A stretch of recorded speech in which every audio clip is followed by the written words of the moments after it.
এই নেতা সে কথা বলেছে, আমি দেখেছি সে গলার মধ্যে মোবাইল ঝুলিয়ে আগ্রাসনের বিরুদ্ধে কথা বলেছে, স্বাধীনতার সপক্ষে কথা বলেছে। এই দেশকে যারা আমাদের অর্থনৈতিকভাবে, রাজনৈতিকভাবে, সাংস্কৃতিকভাবে আধিপত্য বিস্তার করতে চায়, সে আধিপত্যবাদের বিরুদ্ধে কথা বলেছে।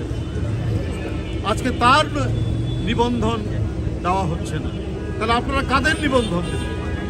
আমি জানি না, কাউকে আমি ছোট করতে চাই না, কিন্তু তার যে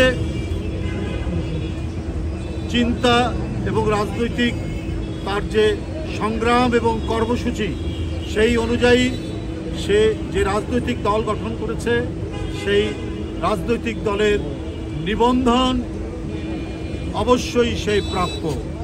এবং এই ন্যায়সঙ্গত কারণে যে অবস্থান ধর্মঘট নাকি অনশন করছে, তার এই অনশন 50 ঘন্টা যে অনশন করছে, এই অনশন কর্মসূচির প্রতি আমি বাংলাদেশ জাতীয়তাবাদী দল বিএনপির পক্ষ থেকে পূর্ণ সংহতি জ্ঞাপন করছি।